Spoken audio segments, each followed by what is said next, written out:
وی کله چې پیغمبر صلی الله علیه وسلم د خیبر نه راواپس شو سار لیله ټوله شپه څه وکړو سفر یې وکړو حتی اذا ادرکه الکرا پیغمبر صلی الله علیه وسلم باندې خوب زورور شو سب یو میاشتې بار تېره کړې او بیا واپس را روان دی او ستړی نو او د شپې سفر یې کړی نو خوب ونه ورغی چې خوب ور ولګی عرسه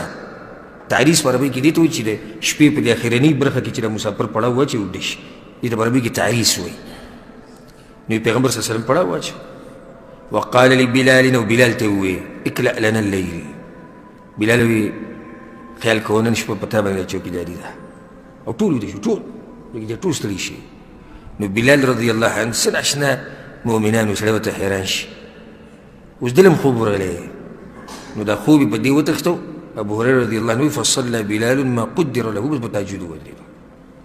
په تهجد کې ولاړې به نو خوب به نه راځي ونام رسول الله صلی الله علیه وسلم واصحابه پیغمبر صلی الله علیه وسلم وده شو ملګري موده شو سهار ته بالکل نږدې بلال رضی الله عنه خپلې سورلۍ داسې ډډه ولګوله چې زه به ناست یم دوی منزل راپاس مواجه الفجر مواجه الفجر مطلب بالکل دی نور خاته ته مخ کړی مو کوم طرف نه چې سهار راخیږي او دغه شان ناسو په انتظار باندې چې زه به دوی راپاسم فغلبت بلالا عیناه وهو مستند الى راحلته بس خوب پې ضرور شو ویده شو دیم خوب پې راغی ستړی او صحابه کرام هم وده پیغمبر صلی الله علیه وسلم وده یو هم راپانسېد نه پیغمبر صلی الله علیه وسلم راپاسېد نه بلال راپاسېد او نه په صحابه کرامو کې بل څوک راپاسېدلی حتی ضربتهم الشمس دې نور چې ګرم کړو یو پیغمبر صلی الله علیه وسلم اولنی کس و چې راپاسېد نور ګرم کړو نور دې ګرمۍ چې ووت وایي څنګه پیغمبر صلی الله علیه وسلم راپاسېد او ډېر د یېرې په حالت کې راپاسېدو وایي ای بلال بلاله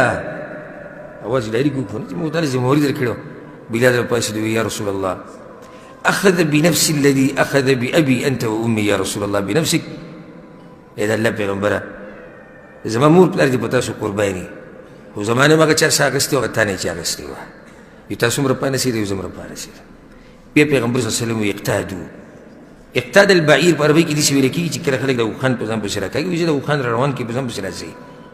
دوی د خپلې سورلۍ روانې کړې لږ مخکې لاړو بیا پیغمبر صلی الله علیه وسلم اودس وکړو بلال رضی الله عنه ته امر وکړو نو هغه اقامت وکړو او پیغمبر صلی الله علیه وسلم د سهار لمونځ وکړو کله چې پیغمبر صلی الله علیه وسلم د سهار د لمونځ ختم کړو نو بیا یې دا ووایي من نسي الصلاة فليصليها إذا ذكرها د چا نه چې لمونځ هېر شي یا ترې پاتې شي نو چې څنګه ورته یاد شي کوي ویې دا مسله ما بلوغ المرام مشکات المصابیح عمدة الاحکام او په دې درسونو کې موږ تفصیلا ذکر کړی چې دا غلطه مسله ده چې تا لمونځ قضا شي نو سبا هغه لمونځ ته انتظار کوه لکه ودیس کې دوی سهار لمونځ قضا شو که نو بیا زموږ سره مشهوره طریقه څه ده سبا سهار لمانځه سره به راګرځو دا کومه طریقه ده او ته به د سهاره پورې بیا یې سبا طریقې دا ده چې څنګه پیغمبر صلی الله علیه وسلم راپاڅېدو بس لمونځ یې شروع کړو او درته دا خبره یاده ساتئ هغه کیدای شي خوشحاله شي کوم چې ډیوټۍ له په 2 بجې ځي ځان ته ټیم پیس په 2 بجې ایښودی چې زه وګوره پیغمبر لمونځ قضا شي او بیا وروسته وکړو نو موږ هم ناوخته راپاسو بیا یې ځان له بیا یې کوو نو یو شی شو نه یو شی نه دی یو شی نه دی دا مسله ما بار بار بیان کړې ده قصدن عمدن چې څوک لمونځ لیټ کوي او بیا وروسته کوي 1,00,000 پیرې کره وګرځي الله یې ترې نه قبلوي دا لمونځ قطعا الله نه قبلوي نو سړی وایي چې د پیغمبر صلی الله علیه وسلم نو خو دا نه غوښته ولې هغه په دې نیت ویده شوی و والعیاذ بالله چې زه به هله راپاسم چې کله نور راوخېږي یا صحابه کرام یا بلال رضی الله عنه نه انسانان دي خوب پې ضرور شو دا اوس معذوره دي ګوره ما تاسو ته د فایدې تفسیر په درس کې ذکر کړی وه الله ولې موږ ته په انسانانو کې پیغمبر رالیږلی دی د هغې وجه دا ده